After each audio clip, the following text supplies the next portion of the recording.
move forward as well celebrate sa 15th year anniversary sa Jesus Christ the Holy One Church. And dili ko emotional ha.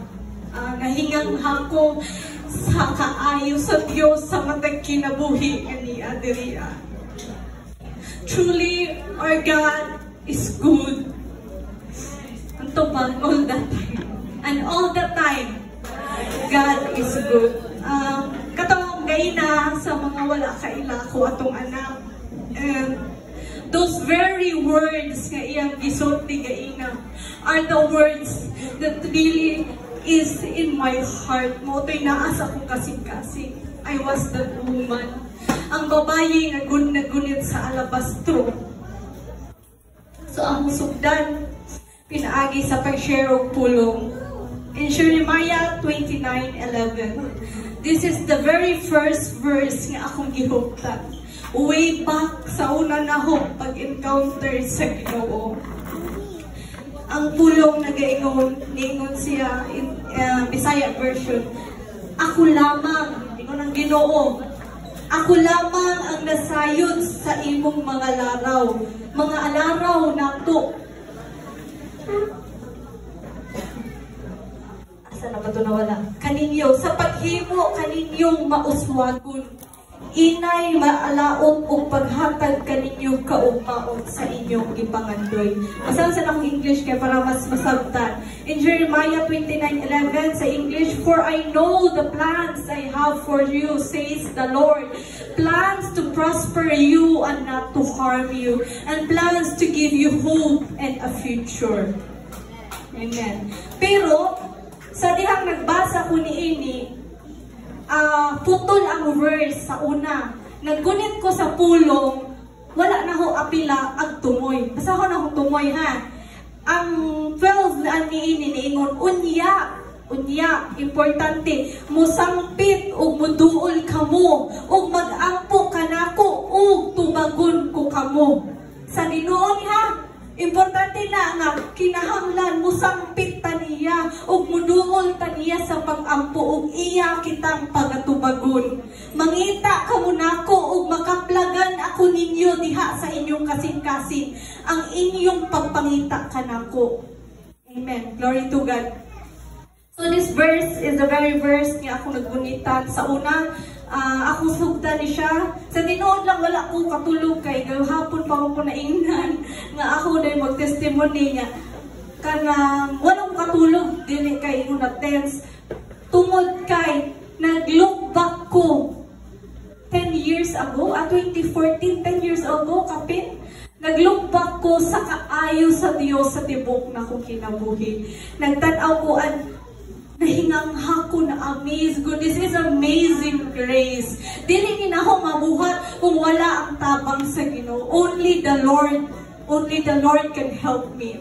So akong sugdan, akong unang pagkahinumdum na ay nag-share na ko diri sa hagna. When I was around 9 or 10 years old, siguro to, si Pastor Edwin Maranan ang unang nag-share na ho. Di ko kalimot, gikantahan ko niya o Noah's Ark. Special gid kayo ng Noah's Ark na ko. Kaya mo na yung pinakauna. And the next anak, na nahitabo, kanang dito sa Nasipit, kaya Nasipit pamigapuyok na yung GIL Church, mulabay ko dito magdayig sila.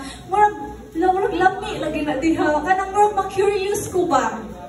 And niabot ko sa punto na ako'y classmate sa una nga kanang pagdaig siya, pray siya sa school, lihok pa kaayo, nga man, ana siya kay, nga namin mag-ampo sa among simbahan, ana siya. Unya na, nagkadako niabot ko, high school, college, na ako'y mga auntie, daghan ng mga auntie, mga kaila, mga classmates ng mga Kristohanon. Pero wala sila ka-share na ho. Wala dyan sila ka-share na ho. Sa dihang nahimugso na si Jesus ang kasing-kasing. Ako silang gibalikan. Nga nung wala mo ninyo share sa una. Mas lami unta no nga. Nagkinabuhi ko. Sugod ba sa una? Dili unta na ko pang-agian. Ang tanan na akong ipang-agian. Kung naay Ginoo sa akong kinabuhi. Pero kay naa may timetable si Jesus. Ang Ginoo sa akong kinabuhi. Mao to ba? In year 2014, I came to know His name. They know His name. Kaila ko sa Ginoo, pero wala ko kaila niya lalong. Yes, kaila ka na ay Ginoo, pero wala kahibalo kung unsa siya o kinsa siya. Year 2014. And naigso na humbana, her name is Casey. Casey ang name. I became curious sa iyang life. Ngano ba rin bajihan ni baby? Ayaw man rin ako pero may ngano man siya nga di man mabawas. Nyari sige ra kanang busy sa kahilihukan sa church, daghan siyang buluhaton. Di mo sila maski kalisod sila. Ngano man nga ingon ana man iyang kinabuhi. Ingon ana di I know lahi ang iyang kinabuhi. And I have seen that every details of my life events ang pagpanawag sa Diyos. Na flashback na ko totalan gabiin. Kaya nga no, sa una na diay sa bata, ako gitawag na kunya daghan siya gipadala, daghan. Hantod ni abot ko sa punto nga nakaila jud ko sa iyang pangalan. Sa iyang pangalan pa lang. Na flashback na ko nga finally, in the year 2014, finally the Lord caught my attention. Nasakpan yun ko sa Ginoo. Nga sa pagbuntis na ko ni Hailey, ato, I have this fear. Unsaon na ko pagpanako sa bata. Naman si Alexis. Pero I have this fear. We are living in sin. Naglunang mi sa sala. We are not living align sa kagustuhan sa Diyos. Apo nga nung misulot to sa akong kasing-kasing. But, dili mo to siya out of the blue. Matod pagkatiligya. It is not out of the blue. Muna naasulod sa iyong kasing-kasing. So, I decided. Musimba ko. Muuban ko ni Casey. Pag-abot sa simbahan, grabe na abang-abang, Pentecostal man to.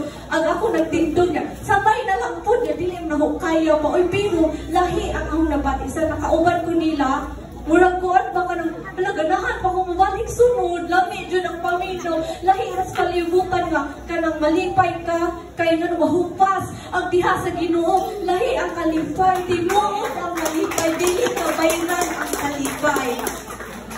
And year 2015, nanganak ko ni Hailey. And God really turned our life upside down sa among kaminyoon sa humbana. O gidala mi diri sa Bohol. Dili ko ganahan ang Bohol. Oy, downgrade ang Bohol para sa ako. Kay Manila, good ko. Ingon na akong paglantaw sa Bohol. Walay kaugmaon ako sa Bohol. Pero asa ko karon gidala sa Ginoo. Ania ako sa Bohol. O hinay-hinay ni abot ko sa Bohol. O hinay-hinay as the years goes by, year 2016, 2017, 2018, 2019, 2020, 21, 22, up to this very present day. Nagpaila ang Diyos sa iyang kaugalingon. Sa una na nga sa Ginoo ang akong nailhan, pero hinay-hinay, nakaila ko kung unsa siya. Sa Exodus ni Ingon, di ba? Nga ipakita ko kanimo kung unsa akong mabuhat sa imong kinabuhi. Nagpanuktok ang Ginoo sa imong kasing-kasing karon kay dili aksidente nga nung naa ka diri karon. Ang Ginoo nagtawag kanimo. Ayaw dugayag abri imong kasing-kasing o pasudla si Jesus. I am not perfect. Mayon jud ko dili ko perfecto, daghan kong sala. Gahi ko kong ulo, nakikbisog ko sa akong mga sala. Gikan sa kahugawan, sa una, kangilad, pagkawalay pagtuo sa Ginoo, bastos o bakba ka ng green jokes, anad kayo. Silent battles, daghan kayong silent battles, magidaog sa Ginoo sa akong kinabuhi. And I am so happy kay di ako diri nga church. Ako gihap 8 years na mi diri. May one time na backslide mi, pero gimigaw gyud mis Ginoo. Di mi mabuhi walay Ginoo. Kung ana ang kinabuhi sa Kristo hanon. I would like to share nga dako kay kong pasalamat sa mga kinabuhi, sa mga dedicated kaayo mga leaders, pastors, Pastor Edna, Mama Elolin, Pastor Mario, Nainay, Taytay, Ate Belfa, Pastor Joel, Pastor Norma, Sis Jane, sauman pa nga dili na ako masulti. Minsan pa ang mga kauban na ako dili mga church members, dili na ako nga isa-isa, pero gihigugma mo na ako pag-ayo. I have this love, nagigikan sa Ginoo, maski magpakasala ka. I have this love, na dili mahupas, maski makasala ka sa usag-usa dili natin mga panagbingkil, mga ginagmay, ragwag ka ng mga di magkasinabot, pero we love each other because it is the Lord ang nag-iusa ka nato. Magpasalamaton ko kay ang atong mga leaders dili ang sumay biblically, very bold to share the gospel. Rebuke palagdaan, makapatuhon kong laway. Darang times nga, ang ingkod mo dito magtuntun kong laway ako mong ginibang. Sakit kaayo, Lord. Pero akong gipang dawat kay para mutubo ta niya sa Ginoo. Kaya kung di ka madawat mo na yung pagtubo niya sa Ginoo. Salamat kay guide mininyo paingon sa Ginoo, paingon sa tiilan sa Ginoo, ug nitubo mi sa among pag-ila sa Ginoo. God uses these people as an instrument to reach you out, to reach us out. Ikaw nga naglingkod diha, dili aksidente. Hinumdumi ni nga dili ni aksidente, ang Dios nagpanawag kanimo. Maybe my life karon as I share this, kung mabating nimo ang Ginoo, ayaw nagtugaya, ang Ginoo nagulat kanimo. Jesus is truly my all in all. Kung balikon pa sa diyang na hospital, ang banag, operado, brain tumor, siya nagatumag sa pag-ampo, o gigamit sa Ginoo ang iyang kinabuhi. He is my wealth, ni Agi, nagkakang gold, baligya.